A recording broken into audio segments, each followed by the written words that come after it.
A abertura do programa com imagens de 5 mulheres de diferentes biotipos representando diversas profissões. Ao final, lugar de mulher escrito na tela.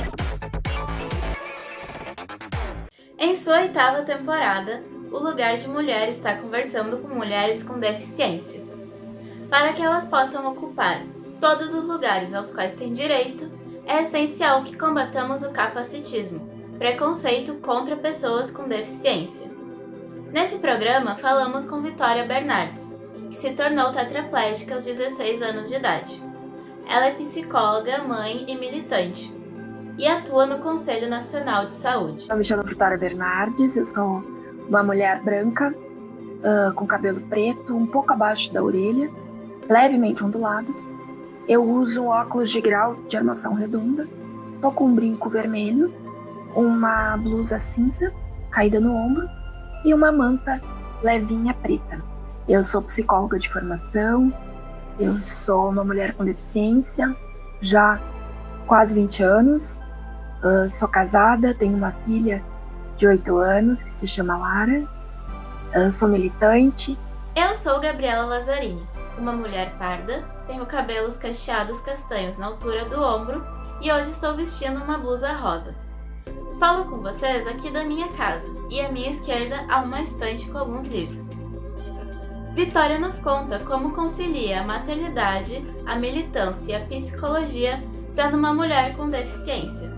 Além disso, ela nos explica o seu papel no Conselho Nacional de Saúde e traz reflexões sobre como podemos agir coletivamente contra o capacitismo. Eu me tornei uma mulher com deficiência, né? Fui vítima de uma bala perdida em 2001, no meio da tarde, quando eu estava na casa da minha avó, em que eu fui usar um telefone público, né? E estava tendo um assalto, assim, esse telefone público era bem próximo a um armazém. A pessoa que estava sendo assaltada reagiu e eu acabei sendo baleada, né? Fui socorrida pela minha mãe, por familiares, fui encaminhada para Porto Alegre, que era a cidade onde eu morava, e todo foi um processo, né? Foram 3 meses de UTI, foi uma condição bem séria, pegou esôfago, traqueia, 5ª e 6ª vértebra, lesionou a medula. Depois desse período de 3 meses em hospital, fiquei 2 meses na Rede Sara, né, que é uma rede de reabilitação em Brasília. Eu acho que a ideia, né, que a gente tem, assim, muito relacionada à deficiência, às vezes como um sinônimo de doença, e doenças a gente busca a cura, né? Então aquela ideia inicial era, vou entrar numa cápsula, numa máquina, e vou sair lá consertada, né? E acho que foi nesse processo que eu fui entendendo, inclusive, o que era a própria deficiência, né? Eu tinha 16 anos na época e tinha passado pro 3º ano do ensino médio. Ainda era um processo muito de entender, né, o que era ter uma deficiência. Então eu ainda achava que determinadas profissões eu poderia ser impedida de fazer, né, o que é uma própria pensamento capacitista também, né, enfim. E então a psicologia foi um processo mesmo de, eu acho que eu posso trabalhar, acho que vou gostar e me sustentar, assim, né. E eu sempre ouvi, né, que as pessoas com deficiência, elas não estavam no mercado de trabalho e não tinham capacitação. Então eu pensei, né, nossa, vai chover oferta de emprego, eu vou sair da faculdade, já vou estar em vários lugares sendo disputada, né, aquela ideia capacitista que a gente acaba tendo de que realmente só a falta da nossa presença no mercado de trabalho é exclusivamente por uma responsabilidade nossa, né? E entrega currículo ali, tenta fazer entrevistas, nada. E em muitos lugares, inclusive, nem dava para eu fazer entrevista, o local não tinha acessibilidade, né? E aí, o primeiro local que abriu, assim, a oportunidade de eu fazer entrevista e ser contratada foi um lugar que era um projeto, que o nome é Projeto Rumo Norte, foi o meu primeiro emprego, e era um projeto voltado para o atendimento, né, em desenvolvimento de pessoas com deficiência. A minha própria trajetória enquanto me entender como mulher com deficiência partiu muito dessa oportunidade que eu tive dos encontros deste primeiro emprego, porque a maior parte da equipe também era formada por pessoas com deficiência, né? E aí que eu tive um contato mais próximo inclusive com a própria militância, né, do movimento de pessoas com deficiência. A militância dedica muito tempo, né? Enfim, é uma dedicação de vida, assim. É sempre dois lados, né? Porque o tempo que a gente dedica para isso também não está junto com a tua família. É triste a gente falar que é sorte, né? Diante de que ser respeitada, né? O teu ambiente doméstico, né? Na tua família, seja uma questão de sorte, não regra, né? Porque meu companheiro é, de fato, um companheiro, né? Então, são pessoas, minha mãe também, que estão sempre apoiando, né? E aqueles momentos que tu fala, nossa, mas tá tão complicado, será que vale a pena, né? E eles mesmos dão aquela empurrada de, não, vale a pena, tamo junto, né? Porque é uma escolha que não é só uma escolha individual, é uma escolha que também passa por eles, né? Mas é aquela coisa, né? Acho que é compromisso, assim, com as que passaram o bastão da história para mim e, de alguma forma, tentar, lá, até me emociono, mas tentar passar um pouquinho à frente para as que virão e é isso, né? Eu acho que é um trabalho coletivo. Então, e eu ainda dentro dessa realidade, tenho o apoio, né, das pessoas que eu amo, das pessoas que me cercam, das pessoas que fazem e dão sentido para tudo isso também, né? É um equilíbrio muito tenso às vezes, né? Porque a gente se sente culpada de não estar tão junto quanto gostaria, né? Mas são escolhas, né? Não consigo imaginar também não sendo assim.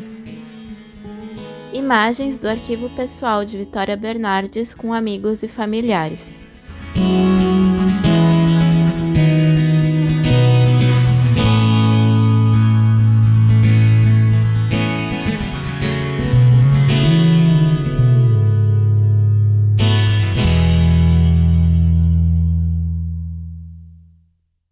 A gente fala que a gente vive uma democracia, né? E quando a gente pensa em democracia, às vezes a gente resume muito, né?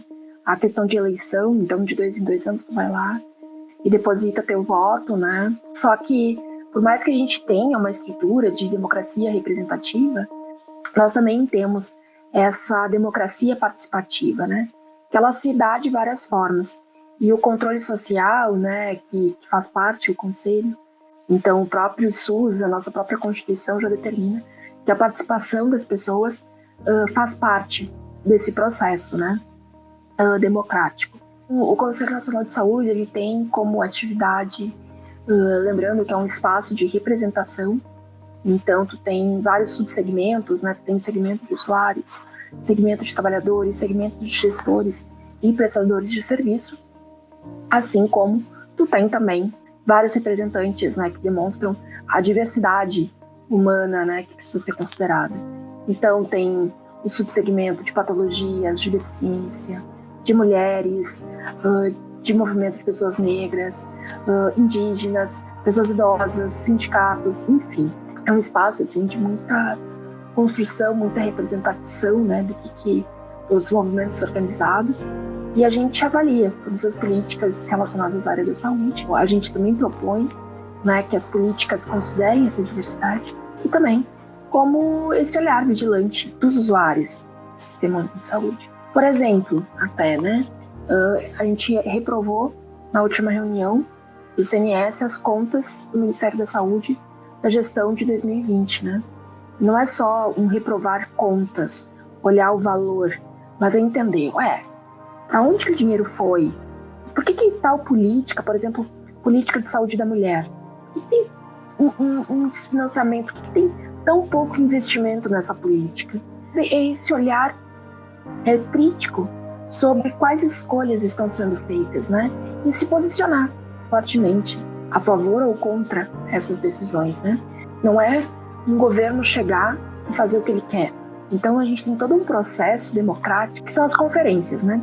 Então a gente tem as conferências municipais, estaduais e a Conferência Nacional que aprova qual é o caminho para ver se a vontade, né, nossa, seja enquanto trabalhadores, seja enquanto usuários, né, está sendo respeitada e valorizada na hora de executar as políticas de saúde, né?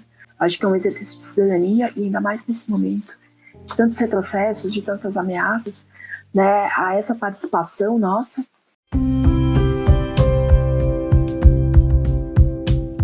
Imagens de Vitória Bernardes no Conselho Nacional de Saúde.